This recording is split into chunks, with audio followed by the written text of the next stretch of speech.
on December the 21st in the year of our Lord 2022. Good morning to you. Safe travels to you. Big news day today. President Zelensky of Ukraine, an internationally acclaimed and justifiably so hero, is traveling to Washington, D.C. to address the Congress, meet President Biden at the White House. This is a man who's been targeted for death for 10 months by one of the foremost evil men in the world, the other three being Khamenei, Xi, and, of course, the crazy guy at North Korea. So Zelensky is a model of courage and bravery, and his people are resilient, and it's an amazing accomplishment to still be standing, and he's coming to the Congress, and I will have excerpts tomorrow as they are available.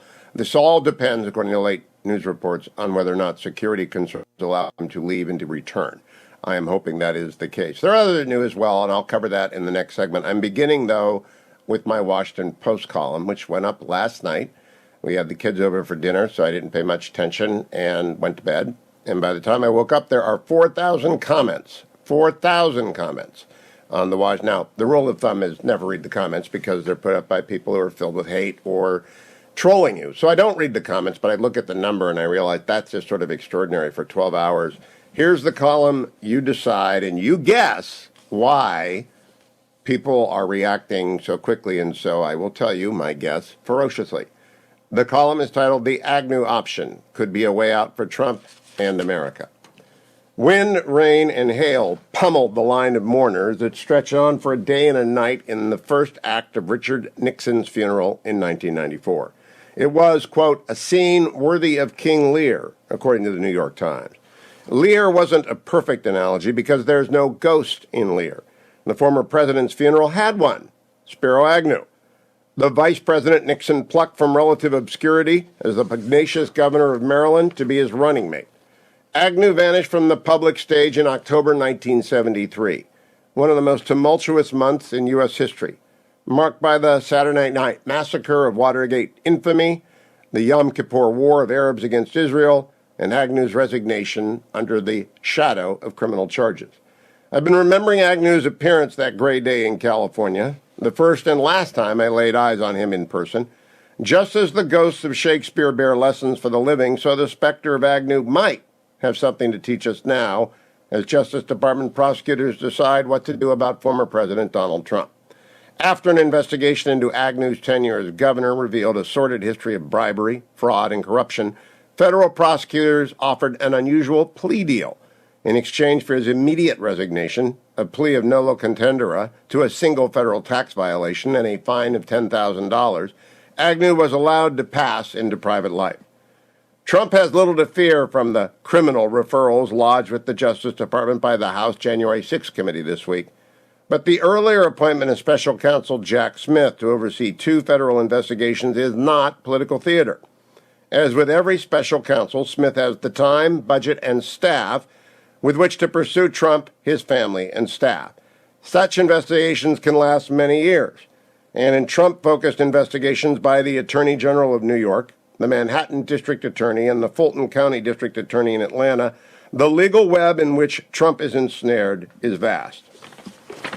Trump told me in a radio interview in September that, quote, I can't imagine being indicted, adding, quote, I've done nothing wrong.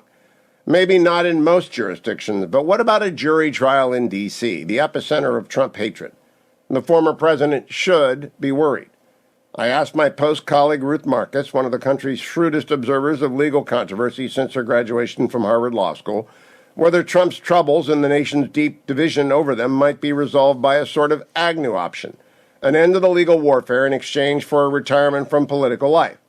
Ruth quickly, and correctly in my view, responded that Trump would never enter a plea, even though in her eyes it would be good for the country. But I'm not talking about a plea, because I don't believe there are facts in the public's view supporting a reasonable theory about the necessary elements showing Trump has committed any crime, period. Only those who have never worked in a White House can doubt the papers often get mixed up in the chaos of a transition, and Trump's power to declassify when he was president was unlimited. As for the New York and Georgia matters, they seem very weak legal tea. The idea that Trump intended a riot in the occupation of the Capitol, I don't believe it. And I doubt any reasonable jury instructed on reasonable doubt in the legal meaning of intent would either. But should Trump take the risk that I am wrong? Trump's fervent supporters continue to believe he is a noble Jean Valjean of American politics being pursued by a mob of Javerts. But that won't stop a prosecutor who believes they found the elusive element of intent. If Smith, or the other prosecutors, want to indict Trump, an indictment will follow, and political and civic chaos would break loose. Trump didn't threaten violence in our September interview, but he did predict anger, and the country has more than enough anger already. Is there a deal that could spare the nation another collision of the extremes, or even crisis? No one outside of the far right and the far left, the 1%ers who thrive on conflict, wants the white-hot anger on all sides that would greet the spectacle of Trump on trial. Trump thrives on battles, but this one has the potential to be ruinously expensive for him, his family, and his staff. He has no White House counsel's office to defend him, only private lawyers expecting to be paid in advance. His Agnew option would save him untold millions, plus the risk of being convicted of a crime in a hostile jurisdiction. Trump would have to promise to follow the path of other modern former presidents: a memoir, a library, and a museum. Some highly paid appearances, but no more campaigns, for himself or others. Could he live without rallies? Perhaps, if it meant no more courtrooms. His Agnew option would not involve suspended sentences, fines, or admissions of guilt. Just the laying down of arms on all sides and a commitment from the former president to retire from combat. A settlement. Trump will never be an Agnew, because Trump scored the greatest upset in U.S. political history and left his mark on politics, the Supreme Court, Middle East diplomacy, and more. But like Agnew, he might be ready to move on, not into obscurity, but into a life free of prosecutors. That's today's column in the Washington Post, the Agnew option. And I ask you, does it make sense? 1-800-520-1234. 1-800-520-1234. Your comments, just whether or not you'd like to see it happen, not whether you think the prosecutors have a case. I don't think they do, but I haven't seen all the facts. No one has, who isn't a prosecutor. I haven't been in the grand jury room. I know they can get an indictment, so I haven't seen it, and you haven't seen it. But what we see in public, no, there's no crime. There's no intent. Doesn't even come close to passing the Brandenburg on the mall test, the Brandenburg v. Ohio test. Not remotely close. So I don't think they've got anything. And they had Mueller looking for years. I don't think they've got a thing. But would the president accept a global civil settlement? Withdraw from 2024, withdraw from political life, do some speaking gigs, build a library, do a memoir, and do you want him to do that? 1-800-520-1234. It takes two parties to dance. It takes all of the prosecutors, led by Jack Smith, approved by Merrick Garland, to get in a room with the president's attorneys and do a deal. Do you want it all to go away? I have been accused of normalcy bias by one commenter. That you just have a normalcy bias. You want things to go back to normal, for the country to grow, be prosperous, be defended, be stable, and be free of controversy. That's true. I do have a normalcy bias. But I also think it's just best for everyone involved. 1-800-520-1234. Jacob will screen the calls. Let me now ask you about Angel Tree. We are so close. We are so close to passing the goal that I set for myself, and the network has already blown past its goal. I would just like to ask all of you who have not yet given to Angel Tree to please do so on this 21st day of December. Do it in honor of President Zelensky. Do it for the kids. Do it for your own soul.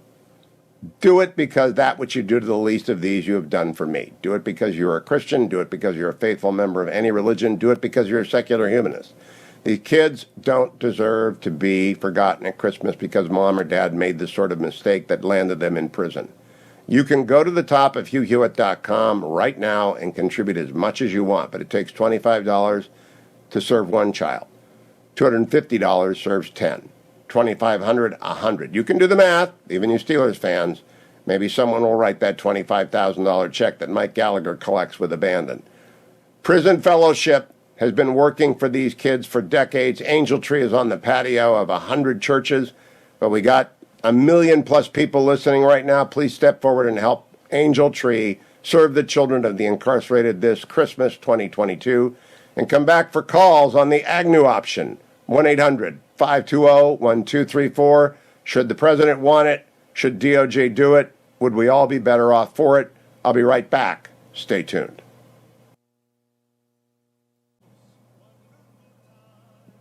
Welcome back, America. I'm Hugh, mixing it up a little bit on this December 21st from Live Inside the Beltway, taking calls in the first hour, which I rarely do.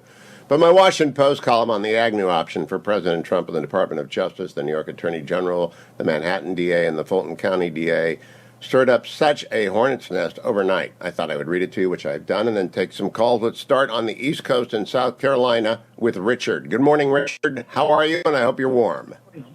Yeah, good morning, Hugh. How are you doing this morning? I'm great. What do you think?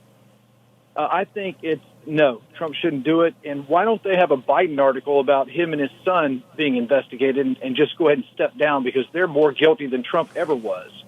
That won't serve the president at all. Special prosecutors, of course, look at a very, very narrow set of issues, and they don't look at Hunter Biden and Joe Biden. They're going to go after Trump. So you just want them to fight on. But they haven't even investigated Biden. They don't even do it. That's what's so. I know, but the whole thing. Special counsels don't. They have a very narrow range. They don't care what's going on in the world. They don't care what's going on in the country. They don't care what's going on the floor below them or in the office next door. They only care about Trump. That's why special counsels are so dangerous. Well, this will solidify Trump's support even more. All they're trying to do is to keep him from running, because they know how effective he is and how much he helped this country, because Biden has just ruined it. All right. Thank you, Richard. That's a don't give up the ship call. Let's go to the other side of the world. James in California. My number is 1-800-520-1234. Hello, James. What do you think? Hello. I think the country is in such a bad shape and being dismantled before our very eyes that we can't risk having any other president than Trump. He can handle things. He's done it before. He's withstood tremendous hatred and attempts to destroy him. And so you're telling him not to accept the deal? Absolutely not. It would be good for him, be bad, extremely bad for the country, maybe fatal. Thanks, James. I appreciate it. I'm just talking about the option. Matt in West Virginia, back to the east. Good morning, Matt. What do you think? I absolutely think and believe that Mr. Trump should run for president again. Absolutely. So he should not accept a deal that makes it all go away. He should risk being indicted and going before a jury? Your previous caller was right. It will put him in a dangerous position. I do believe that our country is in a very dangerous position as well, and we desperately need a man of conviction, and I believe that he is that man. All right, thank you, Matt. Let's go back to California, where they're up early today. Michael. Good morning, Michael. Yeah, good morning to you. First of all, I always enjoy your show and enjoy your takes and everything. But so keep up the good work. Thank you. In this case, I would definitely say that the court he should go before the court of the people of America. He should be judged at the ballot box. Let him. That's run. not how it works, though, Michael. I know that's what Trump supporters want. The reality is a prosecutor is going to indict him. That's the reality. Okay. One last thing. Do you agree with Jonathan Turley? He said that... okay, thank you. Michael, I can't... The connection's not great. Harry in Pittsburgh. Go ahead, Harry. Yes, Hugh. President Trump is the only one with the integrity and the skill to actually go in and clean up Washington, D.C., He owes them nothing. They can't control him. He knows that these are threats. But, Harry, that's an argument for voting for him. But he's going to be indicted on my premise. Should he get rid of that risk and take a settlement instead? There are other politicians. America doesn't depend on one person. We're not that kind of a place. I understand that completely, but if he doesn't do it, who's going to? Well, lots of people are going to run. Lots of people are going to run. We know what Washington thinks of the American people because of what's going to happen with the omnibus bill. Oh, but Harry, okay, you're way off the target. The question here is just, should Trump take the deal to avoid prosecution? No, not at all. All right. Thank you, Harry. One more before we go to the break. Dan in Minnesota. How are you, Dan? Hey, Hugh. No, Gotta be he quick. did nothing wrong. No, he did nothing wrong. He's dissent is patriotic. He should ask about the FBI agents that were planted that made it happen. This is all a bunch of crap. That's what it is.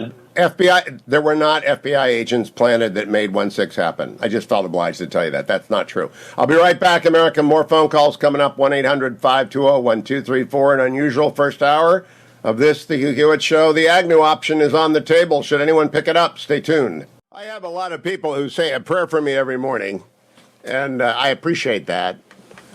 I think at this season, people might be more inclined to think kindly of their opposite numbers and perhaps engage in a little Scrooge after the ghost comes conversion on matters political. But I'm not hearing that in terms of why don't we all just lay down our arms and go to our respective corners. Let's start in Florida and go to California. Anthony in Florida, good morning. What do you think about the Agnew option, Anthony?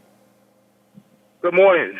I think he should take the deal only because of the risk of being found guilty in a D.C. court. That jury would hang him. Well, they wouldn't hang him because we don't have hanging, but if he ends up on charges, he'll be convicted in overwhelmingly Democratic. Someone told me I was racist for saying that in the comments, and no, it's just D.C. is just very Democratic. So is Manhattan. So is Fulton County, and they hate Trump. I don't think he got 20% of the vote in D.C. Finding a jury pool in D.C. would be very difficult, but they'd find one that said, "Oh, I've never heard of Donald Trump." I mean, golly, yeah. Can you imagine? His only chance would be a change of venue down here in Florida. Yeah, but that's the risk, right? So you're suggesting he assess the risk accurately and take the deal. A civil settlement, not a plea. Yes. Yeah. All right. Thank you, Anthony. Let's go to New Mexico and Ted. Good morning, Ted. What do you think? Hi, Mr. Hewitt. Good morning. I think he should be treated like anybody else would. Isn't that what this country's all about? Well, there are lots of civil settlements. There are lots of plea deals. There are lots of global negotiations. We just saw one yesterday with Fortnite for $430 million because they tricked kids into buying additional game time. There are lots of settlements to avoid lawsuits, both civil and criminal. It's always a calculation of risk to both sides. No, there's lots of civil suits and settlements like that for rich people. No, actually, that's not true. I did a fair amount of this when I was practicing with administrative agencies. I did one criminal court case, and we settled into a diversion program for a young man who got himself in trouble with drugs. He had no money. That's why I was representing him. So it happens a lot. No, Hugh. I was a criminal defense attorney for 25 years. So you never settled for a poor person? What? You never settled a case on behalf of an indigent? I represented nothing but indigent. I was a public defender. And did you ever settle cases? Yes. Okay, so there's settlement out there. It happens all the time. You know this, then. No, poor people don't get settlements like I'll pay a lot of money and it'll all go away and I won't go to prison and I won't get a criminal conviction. Poor people don't get that deal. I think you're probably right, but that's not what I'm suggesting in the Agnew option. I'm suggesting it does no one any good and it does the country great harm to prosecute Donald Trump. I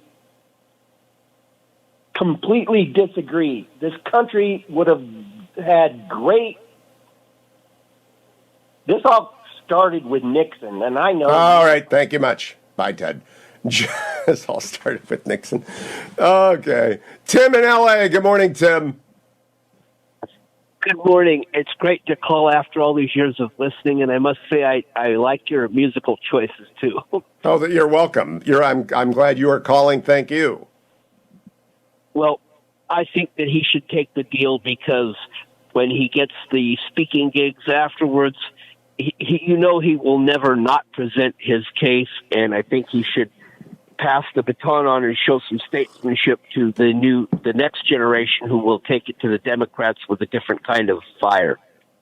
Well, that, by the way, the speaking would be, I just think they would try and prohibit rallies, but that paid event, I don't know how they would do it. It's not up to me to decide that. It's up to Jack Smith leading the New York Attorney General, the Manhattan DA, and the Fulton DA. I just don't He'll even think. put some kind of display up in the museum presenting his case. Yes, but first you got to get to the museum. We don't even have a site selection yet. I don't think he's raised any money. They're Well, expensive. that's why I think he should take the deal. If there's a deal offered. Hey, Tim, how long have you been listening for, by the way? Well, since you were, you used to be on in the afternoon in L.A. on KIEV. Yeah, and I go way back, actually, in L.A. to the weekends. In 1990, I began on KFI, and then I was on PBS for 10 years. During the Iraq War. Okay, well, then you're the first Iraq War or the second? The second. Okay, well, I actually was broadcasting in the first Iraq War. That's when I got my first death threat, was in February of 1991. Thank you, Tim, because I was predicting what came to pass, and someone didn't like that. Some Saddamists didn't like that. Tennessee, AJ, what do you think, AJ? Look out, Schroeder's in the state now. Hey, I think he should take the deal. I think he should take the deal, move on, and I think he should let DeSantis be the leader of the Republican Party. Well, are you saying that because it's good for the country and good for the former president, or are you saying that because you're a fan of Ron DeSantis, or both? Look, I love Trump as much as anybody else. Well, as much as a lot of people. There's a lot of hatred for Trump. But I do think DeSantis is a better option, and I do think that if Trump is smart, he would take the deal, step aside, let DeSantis. I mean, it's all for the country, because DeSantis can win. I don't think Trump can win it again. Can you imagine what a trial of Donald Trump would be like for the country? It'll be a fiasco. It would be a fiasco. So yeah, we need to go. We need to move away from Trump. Not that I dislike Trump, but for the party and for the country's sake, we need somebody. Well, here's the reality: if the former president runs, he may very well be nominated. And if he is nominated, he may very well win. But in the course of that, he may very well be indicted and obliged to stand trial. It's just sort of a nightmare scenario that people are trying not to think about because it's Christmas. But the special counsel's appointment tells me, and yesterday's reckless release of his tax returns by the Ways and Means Committee, they're just people who hate Trump so much. That's all they get up in the morning is they just dine on their Trump hatred, and they go to bed at night with a Trump hatred dessert. And then they get up in the morning and do it again. And it's just so bad for them and for the country. Hey, you're a reasonable guy, AJ. It's a very toxic environment right now. I mean, if people cannot see, I mean, obviously they're blind to the fact, but that's okay. If we can make it 2 more years, and lo and behold, I hope DeSantis gets a nomination. And again, I'm in Switzerland. I don't want to talk about. We're going to have Chris Sununu on tomorrow. I had Larry Hogan on yesterday. I had Glenn Youngkin on the day before. We're going to have a lot of candidates. Chris Christie's been on. We're going to have so many candidates. It'll be fun, but not if it's also being a prosecution running in parallel to it. That will be a nightmare. AJ, thank you. I want to talk to Joe in Ohio. Joe, if you're one of the Ukrainian Americans in Ohio, President Zelensky will be addressing the Congress at 7:30 tonight. I hope everybody watches. Where are you, Joe, in Ohio? Are you in Warren, one of the great places, or are you stuck in Cincinnati? Toledo. Well, that kind of counts, sort of. That's almost Michigan. We won Toledo in the Ohio-Michigan War. People don't know that. How about that? I didn't know that. Yep. What's going on? What do you think?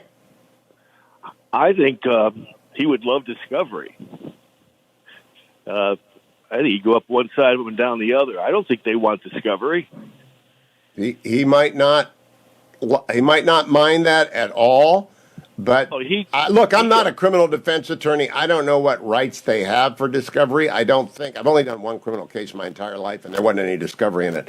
So I don't know. But I don't think you get a lot. You only get that which the prosecution relies upon, I believe. I don't think he gets to go rummage through the FBI's files. I don't think that's actually an option. Well, maybe he can get into Pelosi's email. No, I don't think that's an option, Joe, but I'll let a criminal defense attorney call and tell us. Thank you, friend. Back to L.A. and Joe. Good morning, Joe. You're up early. Hello, Joe. You're on. All right, great. Hey, I think Trump's the greatest patriot I've seen in my entire lifetime. I've been around for quite a few decades, and I think he's ready for war, and I think he should go ahead and take them head on. Joe, you just said he's ready for war. We don't want a civil conflict over the trial of Donald Trump, do we? I'm not. All right, we lost Joe. Thank you. Rick in California, what do you think, Rick? Morning, Hugh. I'm a first-time caller. I really can't imagine Trump going for the deal, frankly. And I believe that if this goes to fruition, the hatred for D.C. and the Democrat Party is going to be accelerated to such a degree that we may be headed for a civil war. Well, we're not headed for a civil war. I don't believe that. And I don't believe we're headed for violence. I don't. I just think it will deepen and divide the country in such a deep and lasting way that it would be just terrible for our politics. How do you feel about the fact that the two sides are not compatible? Well, they are compatible. I mean, in ordinary life, Rick, I live on the radio, but I also live in the real world.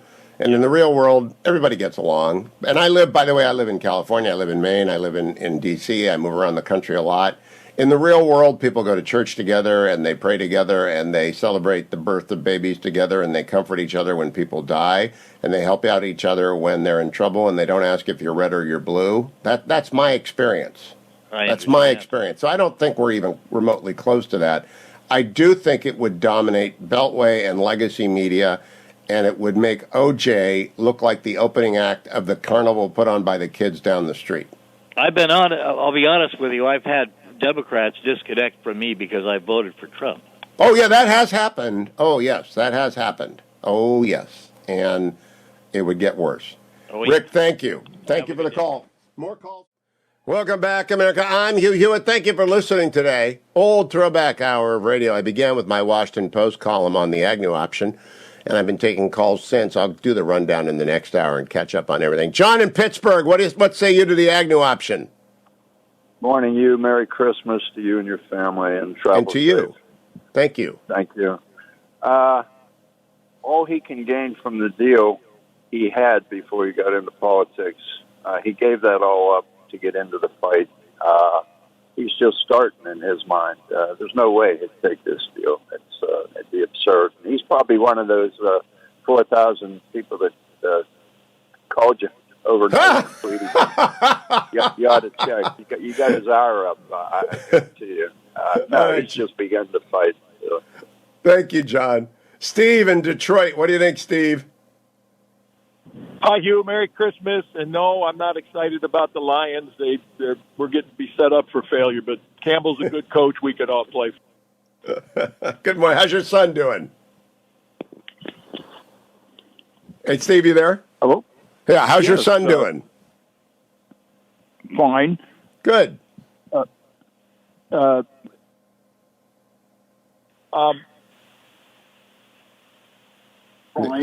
Steve, you're breaking up on me, buddy. Sorry, got to let you go. Yeah, for some reason I can't hear anything there. Let's try Steve in L.A. Go ahead, Steve. Stan in L.A. Good morning, Stan. Hello, Stan. Hello, Stan. All right, let's try Jerry in California. Maybe the special counsel's office is interfering with my phone calls. Hello, Jerry, go ahead. Well, I don't have a special counsel here, so hopefully not. I think John was probably a lot more reasonable in the previous call than I am. I feel like you are no longer in Switzerland with this position. There's been no more maligned human being in the history of the world falsely accused than Donald Trump, and I'm well aware of this. Hello, John. Is he still there? Down and be persecuted. Yes, I'm here. Okay, Jerry. We're having trouble with the line, I think, and I'm catching like every third word. But I gather you don't think he'll take the deal. I'm still in Switzerland, by the way. If he runs, and that's fine by me. But I'm just saying he may not want to run the risk of being prosecuted. He's already running, and you've put this really very biased piece out. I don't feel like it's fair at all. I witnessed Dinesh D'Souza's movie, Okay, let me cut you off. Go over and read the comments and understand that there are half the country just disagrees with you, and all I'm saying is that there's an option where the country can lay down weapons. They might not. Ivan in Oklahoma. Ivan, go ahead. Yes, I don't think a moral, ethical person would take the deal because I didn't hear the whole survey question article being read, but why would a person take a presidential pardon type? No, not a pardon. It's a civil settlement to avoid prosecution and to put everything behind him because he's 76 years old and he doesn't want to deal with being on trial. Well, I don't think he would say it would be like blackmail. Oh, I'll get this deal and to get you off my back. And I don't think Trump would do it. Lots of people do it. Lots of people take civil settlements in lieu of criminal prosecution, but I hear you. Ed in Nevada, what do you think? Yeah, well, we saw like John Ensign, Republican, resign on some kind of a deal after payments were supposedly made to so-and-so. So it's not going to end it either. You'll have all sorts of civil litigants come out of the woodwork to sue them, too. They'll say, they'll have nonprofits sue them for violating people's civil rights. What I'm asking people to understand is that there's a possibility that can be avoided. If it can't be avoided, then there's no Agnew option. But there is a possibility that DOJ... But the Republicans will lose votes to the American Independent Party. Okay, Ed, thank you much. Thank you much. Not talking about the American Independent Party this morning. Dee Dee in New York. What do you think, Dee Dee? Okay. What I think should happen, and I respect the fact that you went to University of Michigan Law School and also Marbury versus Madison, which states that any violation of the Constitution, any decision is void. But what needs to happen is, with the ton of evidence dumped by Elon Musk and Twitter against the FBI and the DOJ, there needs to be a lawsuit taken, maybe by the attorney generals, for the violation of, I guess, rights of people to vote. Look, that's a different subject, Dee Dee. There's a First Amendment issue of whether or not the FBI unfairly coerced Twitter. It's being discussed, but it's separate, completely separate from whether Donald Trump wants to avoid the possibility of prosecution by entering into a civil settlement. The left doesn't want it. The right doesn't want it. I've got my answer, which I knew, is that the always and only Trump folks don't want him to do it, and the hate Trump folks don't want the DOJ to do it. But we knew that going in. The question I leave you with before I go to hour number 2 today is, do you really think it's in the best interest of the country not to get out of this predicament? Because what they did yesterday in the House Ways and Means Committee is just the latest escalation of an ever-escalating battle between the hate Trump and always Trump forces in America, and it's bad for the country. But the president may want to prosecute that from the debate stage, and it's his right to do so if he wants to. The news is coming up, America. Stay tuned. Hour number 2 of the Hugh Hewitt Show, straight ahead. Thank you for calling. I can't get to you all. Scott, Greg, thank you. Can't get to it. I'll be right back. We all need a little bit of Christmas. And I think Jim is probably, given that he's the parent of kids who are probably bouncing off the walls, more than a little bit taxed by the Christmas season. How you doing, Jim? Honestly, I'm lousy. I found out that, and it's not entirely because of the Jets, but they're not helping. We wanted meaningful games in December. Nobody mentioned the fact that we intended to lose all of those meaningful games in December. We need you to keep losing. The Browns are still in the hunt for a playoff spot, but we need the Jets to keep losing. Yeah, and you got that. You got that going for you. There's that, but I'll avoid making any jokes about your notorious quarterback, and we'll just dive into the optimistic political environment at this. Well, let's talk about that. You are now writing for the Washington Post, and I warned you, do not read the comments. And I don't know if you've taken my advice, but I always check on the number of comments. And so this morning, my appeal for an Agnew option, meaning a civil settlement, no criminal plea, just everybody go to your corners. 5,000 angry Trump haters lined up to spill their venom. And then I took calls in the first hour, and the Trump hardcore supporters are full of angry venom for even suggesting that maybe the president might want to avoid prosecution with a civil settlement. What do you think, Jim? Are we just never going to resolve and get back to a normalcy in this country? A very revealing counter question to you, Hugh, is civil settlement for which particular issue facing the president? The all of Mar-a-Lago them. Documents, or all of them. January 6th stuff, or everything. Just the New York Attorney General, the Fulton County Prosecutor, the Manhattan District Attorney, and the Special Counsel, and anybody else who wants to indict him. Ironically, I don't think. I know you're suggesting that because it would not be, a win for either side. Correct. And I think that's why nobody wants it. Meaning that, the Trump and his most hardcore supporters would never want to admit that he ever did anything wrong in any of those circumstances. And the people pursuing Trump would never want to admit that this was a, reasonable mistake or misjudgment, and that, payment of a fine would be sufficient consequence for that misjudgment. No, he's the devil, and he is the dragon who must be slayed. And so you're, as much as I know you mean well, I think it's kind of, falling on deaf ears. You're trying to convince people. It's like saying, hey, can't you Israelis and Palestinians get along? Actually, that's not true, because they can get along. Hey, Sunni and Shia, can't you guys just work out your differences? Ukraine, Russia. How about we have a truce? That sort of thing. Red Sox. You guys are all reasonable, right? You all like baseball. Yeah. Steelers, Browns. But, Jim, the point is the amplification of the 1% is what I talk about. And I know that there's a 1% that want Trump to be burned and pilloried. And I know there's a 1% that want him to be indicted and proven not guilty. Does the country really need that? And does the president want to run the risk of prosecution? I mean, the expense alone. First of all, I'm going to quibble slightly. I don't think it's 1%. I think it's probably about 10 to 15%. On both ends? Yeah. I don't. In other words, I don't think it. And while they're not a majority of the country, they're a loud enough group of each party that it's very tough for either party to ignore them. I don't think they're necessarily a majority of it, and it's probably not quite like a third on each side. But there are enough, people who genuinely believe that Trump is this, endlessly malevolent, dangerous force, a threat to our Constitution, a threat to our democracy, a threat to our way of life. And, as Democrats will point out, this is why we have to help him win the nomination again, because he'd be easier to beat. That's the cynical. But let's take the high end of your numbers, 15% on both ends. As Dwayne, who's not here today, says, there are the always Trump people and there are the only Trump people. Let's talk about the only Trump people being 15% and the hang 'em people. And I actually got, comments that suggest, hang 'em, guillotine. Someone actually said guillotine on Twitter. By the way, the worst thing ever was when they built the guillotine on Capitol Hill on January 6th and said, hang Mike Pence. That's why we need to hang the president. It makes no sense. But let's say 15% on both. That's 30% versus 70% who are, like I am, accused of a normalcy bias. That doesn't break through.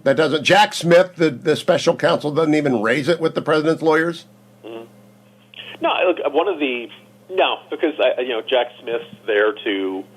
Look, if Jack Smith puts that on the table, we've seen about as severe a personal and professional consequence to anybody who is seen as taking it easy on Trump.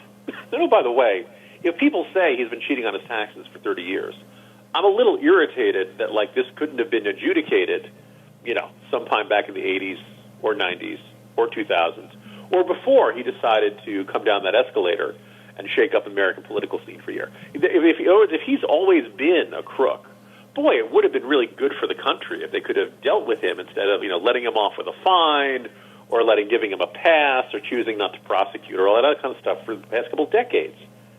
But Jim, I'm sort of a C student, amateur historian of the late Roman Republic.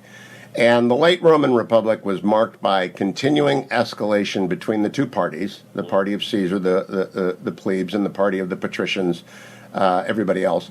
And it ends badly for everyone with an emperor. It just ends badly, but it's constantly accelerating and escalating. When the Ways and Means Committee dumped the Trump tax returns into the public domain yesterday, I said, that's just another escalation, isn't it? Oh, absolutely. In fact, that's what today's Morning Jolt is all about.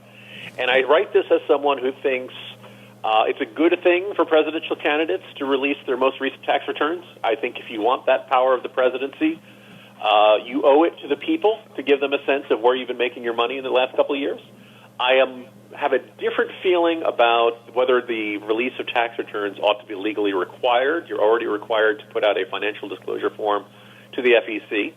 And Congress has had ample opportunity to say, you know what, we should make the FEC financial disclosure requirements stricter, make them, require more information. Right now you can put, amounts that your wealth in ranges. And Donald Trump listed a lot of things as like more than, like it goes 50 million and up. Yeah. Well, when you're trying to assess the value of skyscapers, a lot of them are going to be worth more than that. And the question is then, you have a general sense of what a candidate's wealth and where their money is, but not really a particularly, precise one.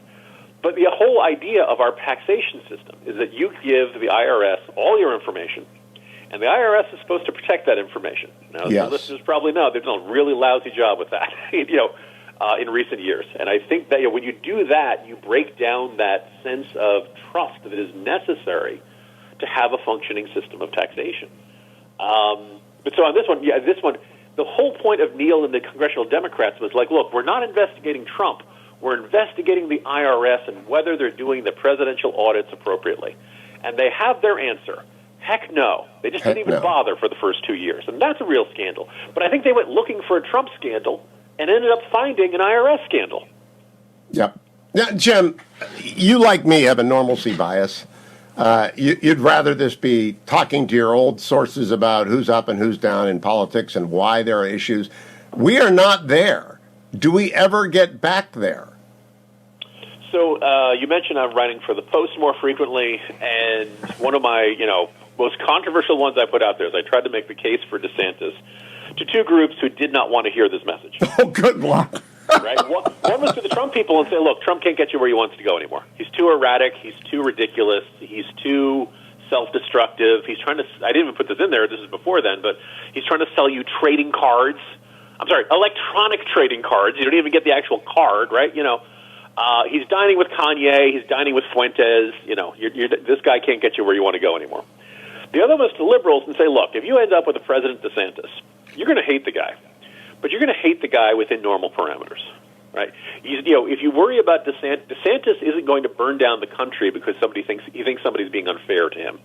If DeSantis loses the general election, which, by the way, I don't think he would do, but if he did, he wouldn't go off on a January 6th sort of thing. He wouldn't go off on these crazy tirades insisting that, Venezuelan hackers and there's Chinese bamboo in the paper for the ballots of Arizona.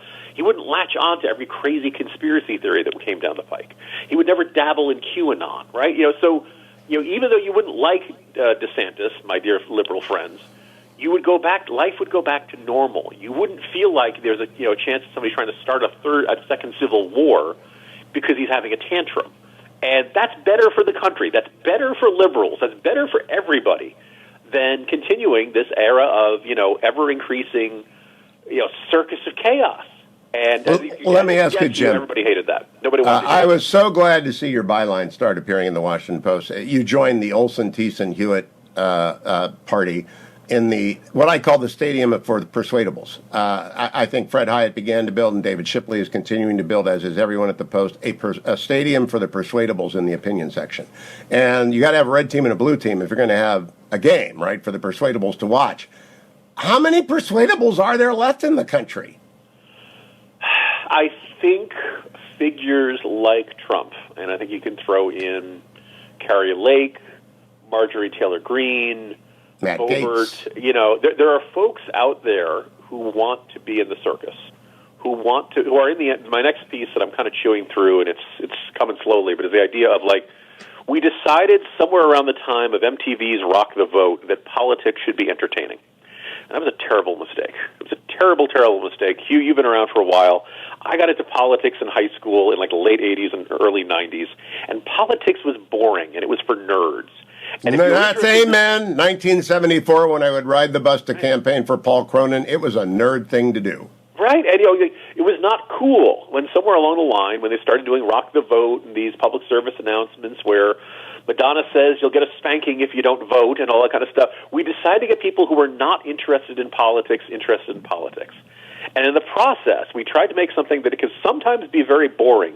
We tried to make it exciting and entertaining. Well, the end result is you get Kari Lake and the Squad and AOC live streaming, and you've got a whole bunch of people who are basically celebrities, a whole bunch of people who are basically there to be these larger-than-life personalities who aren't all that interested in, like, the tax code or Yeah, foreign Jim, policy, I call that or domestic policy. None of these call things it interest them. Yeah. the monetization of eccentricity is far advanced, and people make money off of this, and they make a lot of money off of being eccentric or extreme in their politics. But Noah Rothman has a new piece in commentary saying that ain't normal. That's just not where the country is. Do you agree with Noah, or do you think actually the problem is much bigger than Noah and I think? So Noah is correct, but the incentive structure of our politics is to be eccentric. Herschel Walker beat a whole bunch of guys in that Georgia Republican primary, and one guy was giving away an AR-15. And somebody, can you believe this nut job giving away an AR-15? Well, issuing a whole bunch of white papers of here's what I would do when I got in the Senate doesn't get you any attention. Doesn't get anybody to write you. Doesn't get you to go viral on social media. Doing a giveaway of an AR-15 does. And so the media complains, oh my goodness, why do Republicans have so many fruitcake candidates? Well, the answer is because you only cover the fruitcake candidates. If you want more of something, reward the good stuff. If you want less of something, stop rewarding the bad stuff. And yet the media is completely oblivious to this incentive structure they've created, which is crazy Republican candidates are interesting. And sometimes you get this from Democratic candidates, but it's less so. I think they're more self-aware of the fact of, if we spotlight the nut job candidates, otherwise Ilhan Omar would be front page news every day. Ilhan Omar is front page news regularly on FoxNews.com because Fox News enjoys spotlighting nut job candidates on the Democratic side. Jim, I want that column. Go back to work. Get into your room and go to work, Jim Garrity. No Christmas for you till we read that column in the Washington Post. Or at the National Review, go get the Morning Jolt and read up on what Jim is thinking about. Merry Christmas to all the Garritys. Welcome back, America. It's Hugh Hewitt. Sad breaking news that I will share with my friend, Congressman Mike Gallagher, who is a football fan. Good morning, Congressman. Franco Harris of Immaculate Reception fame passed away early this morning, and that's sad news. They were about to celebrate the 50th anniversary of the Immaculate Reception, and a crazy career by Franco Harris. You, of course, don't remember him. You're too young for a Franco Harris memory. R.I.P. Franco Harris. My gosh, I was there at that game. I remember it well. Just kidding you. I know. Everybody in Pittsburgh was at that game. And everybody who watched through Pittsburgh International Airport sees Franco getting the ball on the Immaculate Reception because there's a statue of him at the escalator to the baggage claim. I don't know if you've ever been through Pittsburgh Airport, but every time I come, there's Franco looking at me. He will be missed. He will be missed. That'd be like, there are lots of big stars in various franchise history, but I don't know that there's a star that burns brighter than Harris, Bradshaw, and Big Ben in Pittsburgh. Well, the only Pittsburgh-related memory that I have room for in my brain is the Green Bay Packers beating Pittsburgh in 2011 to win the Super Bowl, of course, which is probably the greatest moment of my young adult life. So anything else is irrelevant to me besides that moment. Other than an R.I.P. to Franco Harris. Hey, you beat Baker Mayfield, and I'm very sad about that. I thought Baker's renaissance was going to begin, but the Packers chopped him off at the knees this past weekend. Baker threw one interception that was just amazing in its incompetence, but then the Packers who recovered it then tried to do a stupid lateral and almost gave away the whole thing right there. It's really the stupid season in the NFL. If you go back to the Raiders game, let's talk about the stupid season. You will be, I hope, in the halls of Congress tonight to see President Zelensky. Are you planning on that, or are you in Wisconsin? I'm flying to D.C. later today, so I'll be there, barring a weather disaster. And that's really going to be an inspiration. Do you think the necessary amount of aid is getting to him in what looks to be the package that will be passed? Well, there's a lot of aid in the Ukraine portion of the omnibus bill. Whether it's enough to achieve objectives on the battlefield, we'll see. But $45 billion is a significant amount of money. So that's $9 billion of that would go to Ukraine's military to pay for things such as training, weapons, logistics, salaries. $12 billion would be used to replenish U.S. stocks of equipment sent to Ukraine through Presidential Drawdown Authority. There's $13 billion for economic support to the Ukrainian government. And then there's other funds to address the humanitarian and infrastructure needs, as well as support European command operations. So that's a significant amount of money. I do think one thing, Hugh, where we need to engage with critics of Ukraine aid, and where they might have a point, is that we do need some of our European allies to step up. The Germans in particular made promises that all of us were very optimistic about early on in this conflict, and it seems that they have yet to fulfill those promises. If we want to truly strengthen NATO, we need Germany in particular to step up. And it's fine for us to have tough talk with our closest allies from time to time. I mean, in light of the threat posed by Russia, in light of the de facto alliance between Russia and China, in light of this new Cold War that Russia, China, and Iran have been waging against us for quite some time, it's incumbent upon all of us who are part of the free world to step up in terms of what we spend on defense. So my hope is that the message that Zelensky delivers not only to Congress tonight, but to all countries around the world who want to see Ukraine free from Russian threats, is that they need to invest in their own defense. The best chance we have of preserving the peace is to invest in our defense. No, Reagan, peace through strength is the way to go. And I know that this budget does it. Leader McConnell, I played his clip. The Republicans in the Senate got everything they wanted. They got the NDAA and they got the money for defense, and they didn't have to match it dollar for dollar in giveaway spending. So I'm happy with this deal. I know some Republicans aren't, but we don't have any leverage because we don't have a speaker designate yet who's elected. I'm going to come back to that, but I want to stay on Germany for a moment. Did you see their Puma tanks didn't work? All of them did not work. Yeah, it's not great. And I think, yet another warning sign that the West has been complacent for far too long, and it is time to rearm before it's too late. Now, we have some countries that I do think get it, and one of the positive externalities of the terrible tragedy in Ukraine is it's forcing countries, well, not forcing, but I think a lot of countries are starting to act with a sense of urgency when it comes to rearming. In other parts of the world, for example, Japan is doubling defense spending, in part thanks to Putin's miscalculation. And that action by Japan does far more to deter Xi Jinping and China than whatever we could shift from Europe to the Pacific.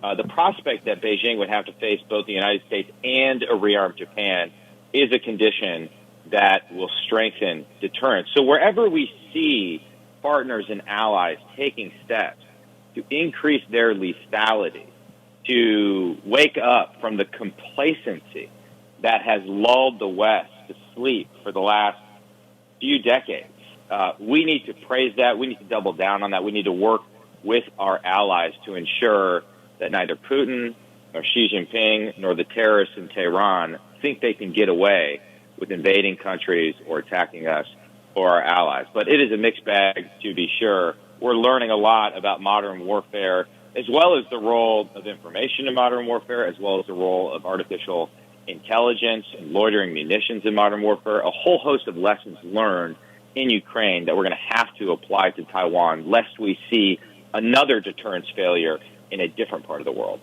Now, Congressman Gallagher, you're probably awash in unsolicited advice. And I know, like Mark Thiessen, my colleague at the Post, Admiral Stavridis at Bloomberg, myself, we've all written about the Select Committee on China. And I think the general verdict is start with the threat, the military threat, the espionage threat, and move from there. But I'm just curious, are you even able to move forward to set up, given the paralysis brought? I don't expect you to criticize colleagues in the House, but I've been calling the Knucklehead Caucus what they are, knuckleheads, for stopping the transition to Leader McCarthy becoming Speaker McCarthy. Are you able to gear up during this interim because of the paralysis in the House Republican caucus?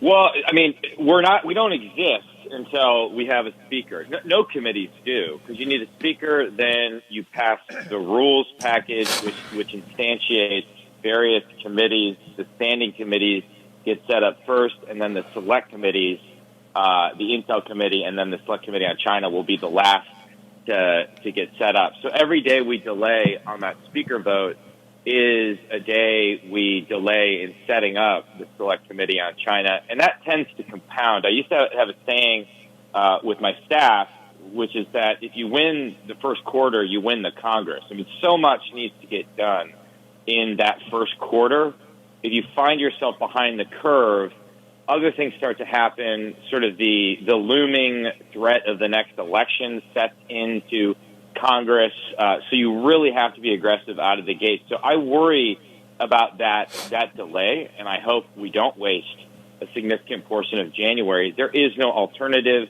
to Kevin McCarthy. Kevin McCarthy did more than anyone else to win us the majority.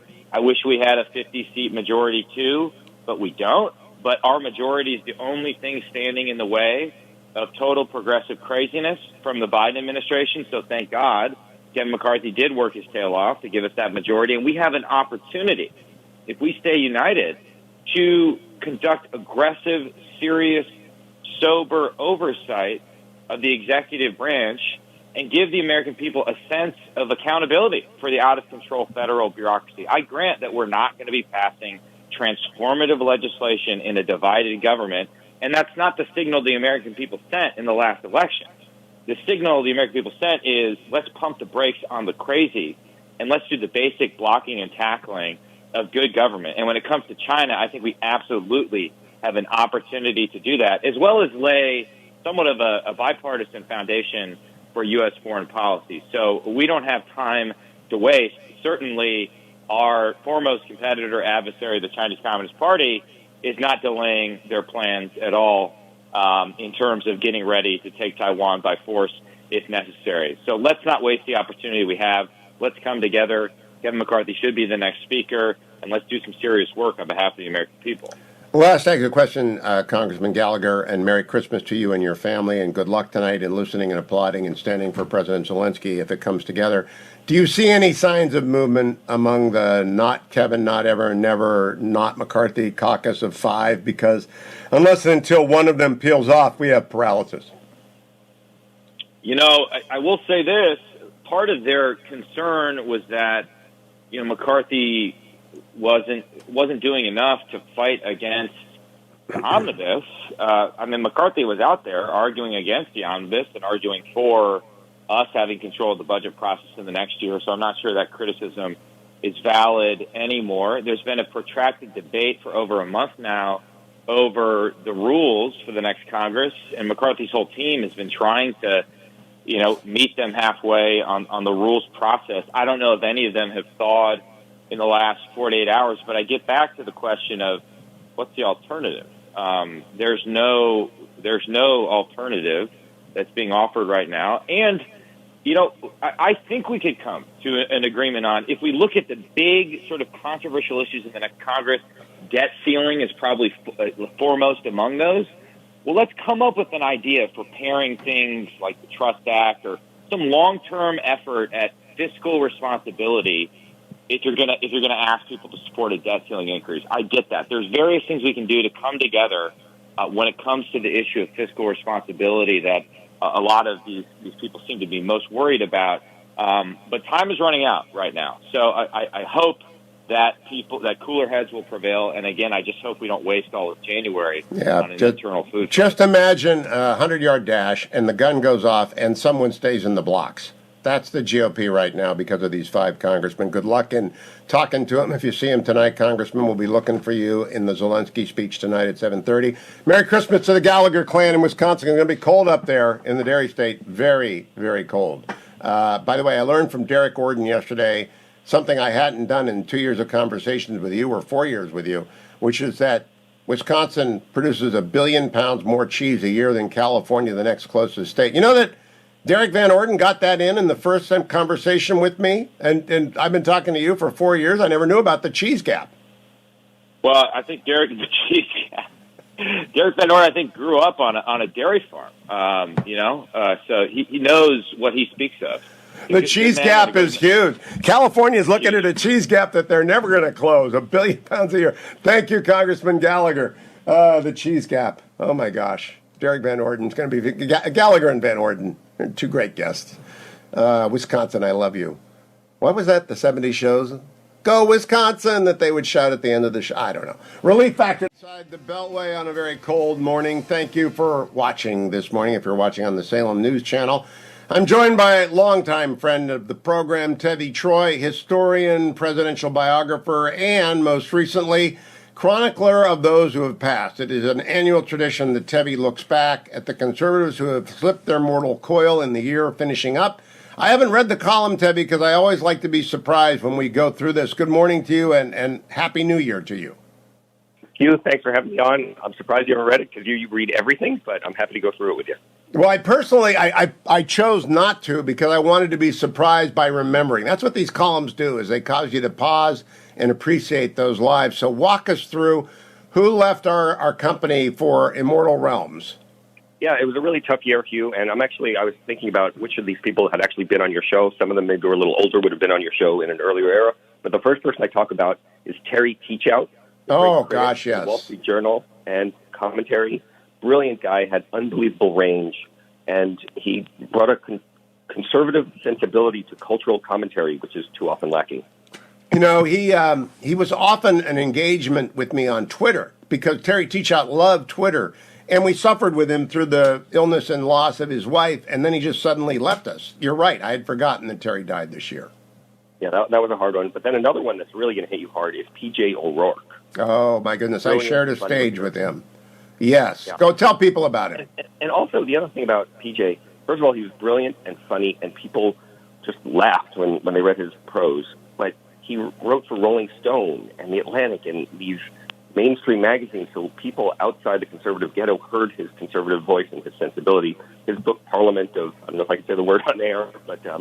yes, you can. Parliament of Horrors. Parliament of Horrors was a takedown of the federal government, and it's one of the funniest books I've ever read. And if any of the listeners have not read it, I urge them to go out and read this book. The most memorable line in a memorable book, giving money to Congress is like giving bourbon and car keys to a teenage boy. Yes, it is a brilliant line, but there's another brilliant line in there, and he gives credit to Andrew Ferguson when they see some protest with a bunch of lefties jumping up and down. PJ asks Andrew Ferguson, why don't we have all these people on the right getting so worked up when something happens? And Ferguson says to PJ, we have jobs. You know, Andrew is working on a book on Nixon, which I cannot wait till it comes out. It's just, he and PJ are the two consistently funny conservatives out there, Tevye. Yeah, and it's, when he's gone, which he is, I don't know who replaces him. It's a real shame. Right. Next. There are another couple of people I talk about who aren't full-on conservatives, like John Leo. Brought a conservative sensibility, even though he considered himself a Democrat. But again, he was writing in U.S. News and World Report, and this is a time when those weekly news magazines were a big deal. And he questioned and went after sacred cows on the left, and he was brilliant in doing so. And we miss him. I also mentioned David McCullough, who I know you're a fan of.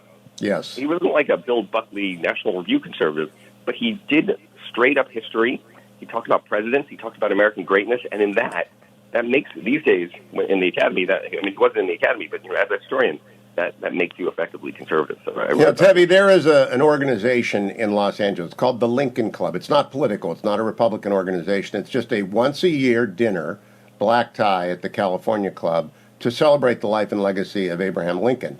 And David McCullough's address to that group probably 20 years ago, I will never forget, because he hushed a room full of raconteurs as, all praise to Lincoln, as Lincoln said, all praise to Jefferson. It was an amazing historian who made it all come alive for everyone. Yeah, the other thing that was amazing about him is he could take politicians, historical figures of middling reputation and change their reputation, like he did with Truman and John Adams. I mean, he turned around the perception of those people. Let's pause on Truman for a moment. I know a member of the Truman Library Board, and we were talking about it. Truman is undergoing a renaissance. They just raised a lot of money to expand and renew their library, and I credit David Cullough with the Truman restoration. Less so with Adams, though he made Adams available for television, right? That's what they adapted for that marvelous HBO documentary. That is true, and it is starker with Truman, you are correct. But he had an impact on both of their reputations. Who's next, Tevye? Well, Paul Cantor.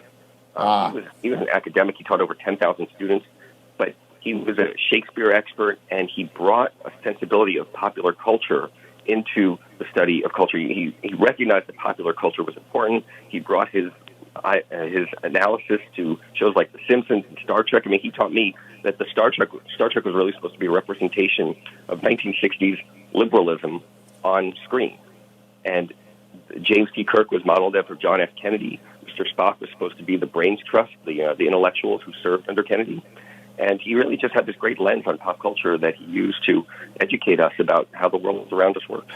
That's a blank for me. I don't remember Paul Cantor's work at all, but that's really quite a remarkable analogy right there. Did he persuade you of Star Trek's efficacy as a vehicle for Camelot? Well, I mean, he was just factually correct, and that's what the authors were thinking, or that's what the producers were thinking. So, yeah, he did persuade me. Also, great stuff on The Simpsons for more contemporary listeners. But then two people you will definitely have heard of, Hugh, are both mothers of friends of ours, Midge Decter, who's the mother of John Forrest, and Lucianne Goldberg, the mother of Jonah Goldberg. Two great losses, two great, wonderful presidents, very different presidents, right? Lucianne being a raconteur and just the biggest figure in every room, and Midge Decter being this extraordinary intellectual, just remarkable. I talked to her on the phone once about a book that I was working on with former Vice President Quayle, and she was just an amazing person to talk to. She's great to talk to about books because she was a brilliant book editor herself, and she knew how to make a book sing so that it would sell and that it would get its message across. So she was great. She also wrote over 60 pieces for commentary, which is an impressive achievement. And she started that organization, the Committee for the Free World, to help bring down the Soviet Union. 10 years later, the Soviet Union went down, and she disbanded the organization. Good for her. Was it Committee for the Common Defense or Committee for a Free World? The Committee for the Free World. She also started a commission for the Democratic majority, which was supposed to turn the Democrats around. That Good didn't luck work, with that. Obviously. Yeah, and she brought those people who were interested in that way, like Elliot Abrams, she brought them into the Republican Party. So it was a win also. Anybody else? That's a long list already, Tevi. It's a sad and tough list. Michael Gerson also died. Oh, yes, of course. Michael was the soul of the Bush White House and penned the amazing words, "We meet in the middle hour of our grief." If for nothing else, I salute his memory for that.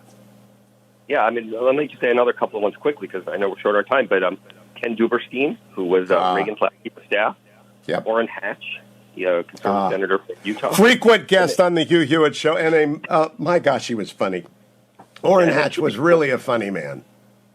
Yeah, and two people I'm sure you knew were Lawrence Silberman and Ken Starr. I only met Lawrence Silberman once when the Cheneys were dining in the same restaurant that we were, and Judge Silberman was there. Judge Starr was a friend of mine. In fact, when I clerked on the D.C. Circuit, he was the young judge on the D.C. Circuit, and we became and remained fast friends for all those years. And my heart goes out to Alice even thinking about that right now. What a great American who was unjustly maligned for a lot of his service. Yeah, that was a tough one. And then I ended with a counterintuitive one. I ended with Marvin Lee Aday, better known as Meatloaf. Oh! Again, a Buckleyite conservative in any way. But he was canceled from multiple jobs because there was a perception in Hollywood in the music industry that he was a Republican.